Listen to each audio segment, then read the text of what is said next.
Hello दोस्तों, आज हम यहाँ पर बात करेंगे मनी एंड बैंकिंग से रिलेटेड बहुत ही इम्पोर्टेंट टॉपिक की, जो कि हमारा इन्फ्लेशन एंड डिफ्लेशन। स्टार्ट करते हैं। अगर आप चैनल पर नए हैं तो प्लीज़ चैनल को सब्सक्राइब कर लीजिए, साथ ही साथ बेल आइकन पर क्लिक भी ज़रूर कीजिएगा ताकि आने वाले वीडियो का नोटिफिकेशन आप तक पहुँच जाए। स्टार्ट करते हैं क्वेश्चंस को। इस टॉपिक में ज़्यादा क्वेश्चंस नहीं हैं, जो भी प्रीवियस पेपर में पूछे गए हैं उन क्वेश्चंस को हमने इंक्लूड किया है, और वही क्वेश्चंस अगर इस टॉपिक से द्वारा पूछे गए तो उन्हीं से घुमा फिरा के आपसे फिर से पूछ लिए जाएंगे, क्योंकि लिमिटेड क्वेश्चंस हैं। ज़्यादा क्लास आज की लंबी नहीं होगी, तो लास्ट तक ज़रूर देखिएगा, जिससे कि आपका एक टॉपिक कवर हो जाए। ठीक है, तो स्टार्ट करते हैं वीडियो को। वीडियो पसंद आए तो लाइक करना मत भूलिएगा। फर्स्ट क्वेश्चन यहाँ पर देखिए, main components of foreign currency reserve of our country are foreign currency and gold with RBI, gold reserve with government, deposits with SBI, या फिर असेट्स ऑफ एग्जिम बैंक। बताइए, जब हम फॉरेन करेंसी रिजर्व की बात करते हैं तो उसके मेन कंपोनेंट क्या क्या होते हैं।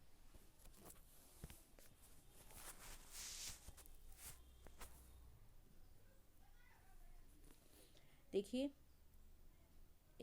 नोट कर लीजिए, जब भी हम फॉरेन एक्सचेंज रिजर्व की बात करेंगे तो वहाँ पे टोटल 4 मेन कंपोनेंट्स होंगे।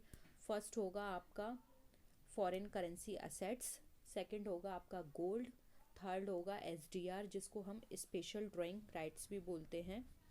ठीक है, और फोर्थ होगा हमारा reserve French position in IMF. ठीक है, तो ये 4 मेन कंपोनेंट्स हैं, और हमारे जो ऑप्शंस में दिए हैं उसके अकॉर्डिंग हमारा राइट आंसर हो जाएगा option number 1, foreign currency and gold with RBI. ठीक है, अब देखिए, ये जो प्रोटेक्शन एंड रेगुलेशन है फॉरेन एक्सचेंज का इंडिया में, ये किसके द्वारा किया जाता है, तो ये भी नोट कर लीजिए, ये आरबीआई के द्वारा किया जाता है। इंडिया की फॉरेन एक्सचेंज रिजर्व जो है वो हाईएस्ट लेवल है यूएसए की, और ये डॉलर में होती है, और इस ये जो डॉलर में जो अमाउंट है वो है 542.013 बिलियन। ठीक है, ये डॉलर में है हमारा। और अगर हम हमारे फॉरेन एक्सचेंज असेट्स की बात करें यूएस डॉलर में, तो वो है 498.362 बिलियन। ठीक है, गोल्ड में बात करें तो ये भी हमारा डॉलर में है, यूएस डॉलर में 37.521 बिलियन। ठीक है, मैंने ये आपको अमाउंट बता दिया है, ये फिगर नहीं पूछी जाएंगी इतना आपसे, इतना डीप नहीं पूछा जाएगा, फिर भी आपको पता होना चाहिए, तो अगर आप नोट करना चाहते हैं तो नोट कर सकते हैं। ठीक है, नेक्स्ट क्वेश्चन देखिए, in the process of currency deflation the rate of inflation decreases, increases, remains constant, या फिर नन ऑफ द अबव। बताइए, जब हमारी करेंसी डिफ्लेशन की प्रोसेस होती है तो वहाँ पे इन्फ्लेशन कैसी रहेगी।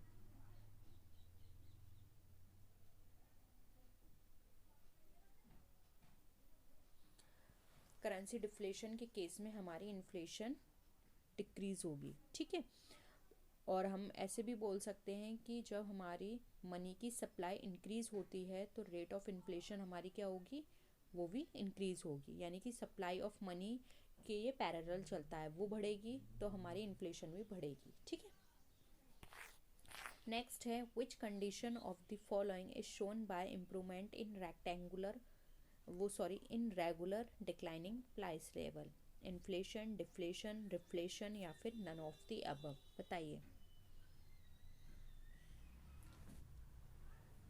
रेगुलर डिक्लाइनिंग प्राइस लेवल में अगर कोई भी इम्प्रूवमेंट आ रहा है तो वो किससे होगा, वो किया जाएगा रिफ्लेशन से। देखिए, जो रेगुलर फॉल होता है हमारे प्राइस में, तो अगर वो इम्प्रूव करना है तो ये इंडिकेट करता है हमारी रिफ्लेशन की सिचुएशन को। अदर वर्ड्स में हम समझें तो अगर हमें हमारी डिफ्लेशन की सिचुएशन को इम्प्रूव करना है तो डेलिबरेटली हमारा जो मनी की क्वांटिटी है उसको हमें इंक्रीज़ करना होगा, साथ ही साथ हमारे जो गुड्स के प्राइसेस हैं उनको हमें डिक्रीज़ करना होगा। अब इसमें गुड्स के साथ सर्विसेज भी आ जाती हैं, तो गुड्स और सर्विसेज को डिक्रीज़ करना होगा, तो ये ओवरऑल सिचुएशन हमारी रिफ्लेशन कहलाती है। एक बार फिर समझ लीजिए, रिफ्लेशन की सिचुएशन क्या होती है, जो भी हमारे गुड्स हैं या फिर सर्विस हैं, इनकी प्राइस को अगर हम कम कर देते हैं, ठीक है, और जो मनी की जो क्वांटिटी है उसको हम बढ़ा देते हैं, तो ये प्रोसेस हमारी रिफ्लेशन कहलाती है, ठीक है।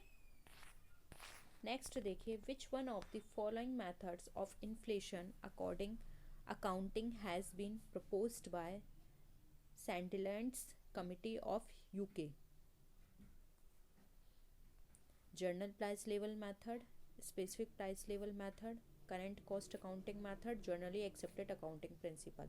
अब देखिए इस मेथड को हम ज़्यादा डिस्कस नहीं करेंगे, आप बस इस नाम से याद रखिए, क्योंकि इस नाम से एग्जाम में पूछा जाता है कि जो सैंडलैंड्स यूके की सैंडलैंड्स कमेटी थी उसने किस मेथड की बात की थी, सिर्फ इतना ही आपसे पूछा जाएगा, इससे ज़्यादा नहीं।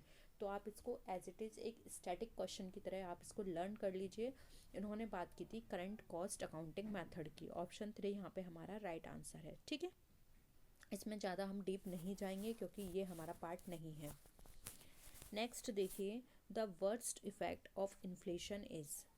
इन्फ्लेशन का वर्स्ट इफेक्ट किस पे पड़ता है, रिच क्लास पे, पुअर पे, इन्वेस्टर पे या फिर डॉक्टर पे। तो ये तो जर्नल क्वेश्चन है, आप देखते ही होंगे डे टू डे लाइफ में जब भी इन्फ्लेशन होता है तो सबसे ज़्यादा इफेक्ट किस पे पड़ता है, पुअर पे, ठीक है।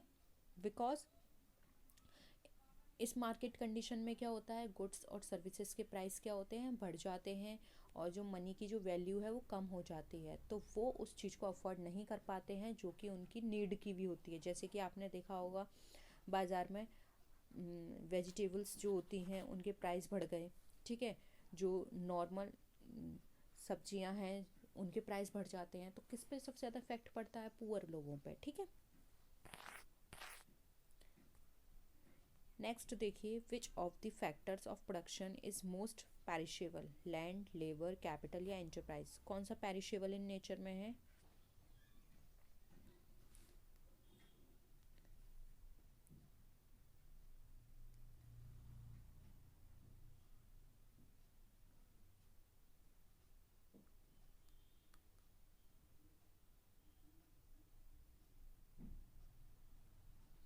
देखिए यहाँ पर पेरिशेबल नेचर में हमारा लेबर है।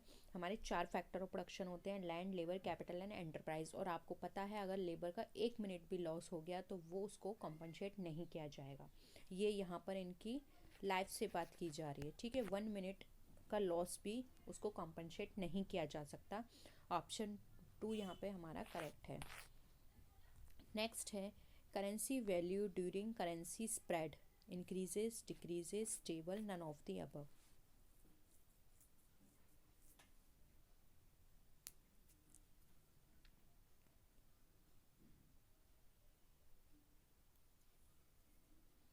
क्या होगा, देखिए ड्यूरिंग करेंसी स्प्रेड जो वैल्यू ऑफ करेंसी जो है वो हमारी क्या होती है, डिक्रीज हो जाती है, और कमोडिटी की वैल्यू हमारी बढ़ जाती है। डैट मीन्स करेंसी स्प्रेड एक ऐसी कंडीशन होती है मार्केट की जब हमारी मनी की जो क्वांटिटी है more than in comparison to the commodity available in the market. तो हम ये बोल सकते हैं कि करेंसी की value is less and the value of commodity is higher, ठीक है। तो ऑप्शन यहाँ पर हमारा 2 डिक्रीजेस राइट आंसर यहाँ पर हो जाएगा। नेक्स्ट क्वेश्चन देखिए, विच of the following is principle of valuation of currency. Commodity theory of money, state theory of money, quantity theory of money, और ऑल ऑफ दीज। देखिए ये क्वेश्चन मैंने इसलिए लिया है क्योंकि 2013 में ये क्वेश्चन पूछा गया है, इसीलिए आपने quantity theory of money method तो पढ़ा ही होगा। इसके अंदर मनी की वैल्यू को डिटरमाइन किया जाता है। क्वांटिटी थ्योरी फर्स्ट प्रोपाउंड की थी फ्रेंच फिलोसोफर J.B. लेटर ने।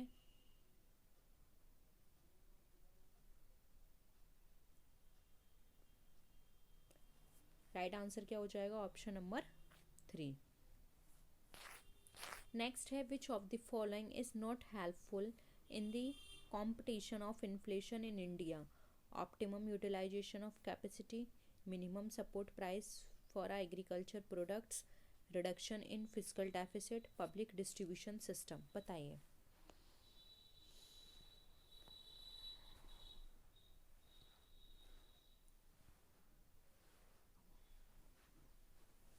क्या होगा आंसर।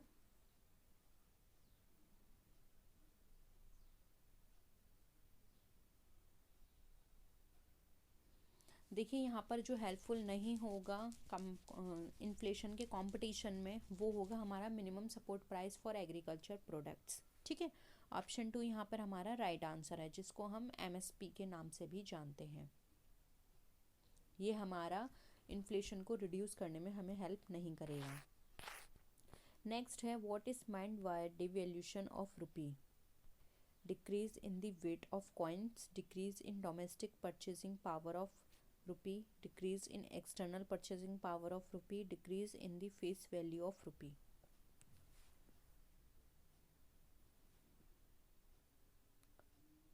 देखिए, डिवैल्यूएशन ऑफ रुपी का मतलब होता है एक्सटर्नल परचेजिंग पावर में रिडक्शन आना। अदर वर्ड्स में हम बात करें तो जब कभी भी किसी भी कंट्री की करेंसी की एक्सटर्नल वैल्यू रिड्यूस होती है तो वहाँ पर करेंसी डिवैल्यूएशन उसको बोल दिया जाता है। और यहाँ पर क्या होता है, जो इम्पोर्ट्स होते हैं मोर एक्सपेंसिव हो जाते हैं, एक्सपोर्ट्स चीपर हो जाते हैं, क्योंकि यहाँ पर जो कंट्री की करेंसी की वैल्यू है वो डिक्रीज हो गई है in comparison to the foreign currency. ठीक है, तो यहाँ पे राइट आंसर हो जाएगा option number C, decrease in external purchasing power of rupee. Next question देखिए, in India use to measure inflation. बताइए क्या यूज़ किया जाता है इंडिया में? Consumer price index, wholesale price index, labour living cost index, या फिर ऑल ऑफ दीज?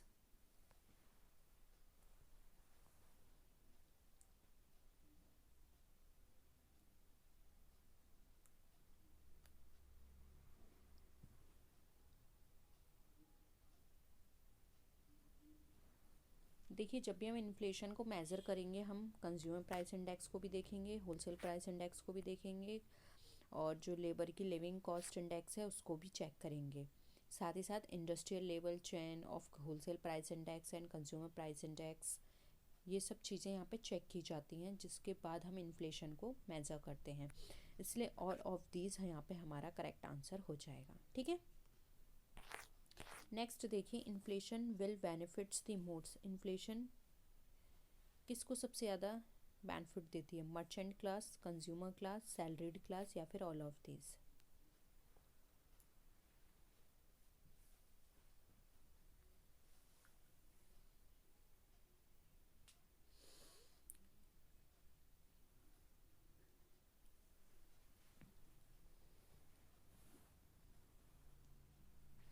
देखिए, यहाँ पे इन्फ्लेशन की बात की जाए तो बिगेस्ट बेनिफिट जो है इन्फ्लेशन का वो होता है मर्चेंट को, ट्रेडर क्लास को, या फिर प्रोड्यूसर क्लास को। क्योंकि यहाँ पे अगर किसी भी तरह का इन्फ्लेशन आएगा तो वहाँ पर उनका जो प्रॉफिट का जो मार्जिन है वो बढ़ जाता है due to rise in prices. क्योंकि प्रोडक्ट में उन्होंने जो प्रोडक्ट बनाया है वो माना 5 रुपये में बनाया था। ठीक है, अब यहाँ पर क्या है, महंगाई बढ़ गई, तो जो प्रोडक्ट उसने 5 रुपये का बनाया था अब वो 10 रुपये में बेचेगा। तो यहाँ पर उसका जो मार्जिन था 5 रुपये के प्रोडक्ट जो उसने बनाया था, यहाँ पर उसको 5 रुपये का प्रॉफिट हो रहा है, तो मार्जिन क्या है उसका 5 रुपये बढ़ गया।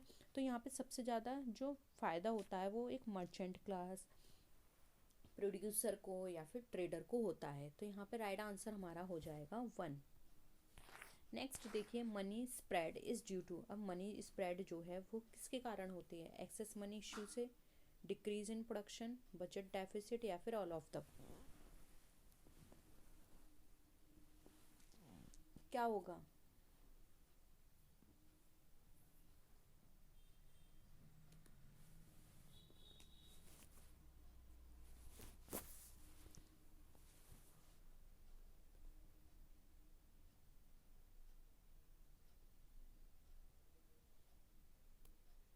देखिए, मनी स्प्रेड का मतलब उस सिचुएशन से है जहाँ पर मनी की जो क्वांटिटी है more then that of commodity. ठीक है, तो इस सर्कमस्टांसेस में हम बोल सकते हैं कि मार्केट में अगर मनी की क्वांटिटी हमारी बढ़ रही है उस कमोडिटी से, तो वो किस कारण हो रही है? एक्सेसिव मनी इशू से, प्रोडक्शन के डिक्रीमेंट से, या फिर जो भी डेफिसिट बजट है उसको बनाने से गवर्नमेंट के द्वारा। तो यहाँ पर हमारा राइट आंसर हो जाएगा ऑल ऑफ दी अबव, यानी कि ये सारे ऑप्शंस ऐसे हैं जिसके थ्रू हमारी मनी स्प्रेड होती है। ठीक है, तो राइट आंसर हो जाएगा ऑप्शन नंबर 4। तो यही थे आज के हमारे क्वेश्चंस। क्योंकि ये जो टॉपिक है इसमें ज़्यादा क्वेश्चंस नहीं है। इवन ये टॉपिक इम्पॉर्टेंट है, तो जो भी क्वेश्चंस हमें लग रहे थे इस क्वेश्चन टॉपिक में इन्फ्लेशन एंड डिफ्लेशन में पूछे जा सकते हैं, वो सारे क्वेश्चंस हमने यहाँ कवर करने की कोशिश की है। इस टॉपिक में किसी भी पर्सन को कोई भी डाउट हो नीचे कमेंट सेक्शन में बता सकते हैं। और मुझे नहीं लगता इसके अलावा और भी कोई क्वेश्चन बनता है इस टॉपिक में, क्योंकि यहाँ पर हमने 2006, 9, 10 काफ़ी सारे ईयर के क्वेश्चंस को इंक्लूड किया था जो कि पूछे गए थे। घुमा फिरा के इसी में से पूछे जाएंगे। आप इन क्वेश्चंस को अच्छे से पढ़ लीजिए, इनके ऑप्शंस को अच्छे से पढ़ लीजिए। हो सकता है ऑप्शंस के क्वेश्चन बना दें या क्वेश्चंस के ऑप्शन बना दें, क्योंकि ज़्यादातर एग्जाम में यही होता है। तो अगर आपके कॉन्सेप्ट क्लियर होंगे तो आप किसी भी क्वेश्चन को ईजिली कर पाएंगे। ठीक है, तो आज के लिए इतना ही। होप आपको वीडियो पसंद आया होगा। वीडियो पसंद आए तो वीडियो को लाइक कीजिए, अपने फ्रेंड्स के साथ शेयर कीजिए, और किसी भी तरह की कोई भी क्वेरी हो पीछे कमेंट सेक्शन में ज़रूर बताइएगा। और प्लीज़ अगर चैनल सब्सक्राइब नहीं किया है तो प्लीज़ चैनल सब्सक्राइब करके ज़रूर जाइएगा। और कमेंट सेक्शन में ये भी बता सकते हैं कि आपको किस टॉपिक पे आगे वीडियो चाहिए।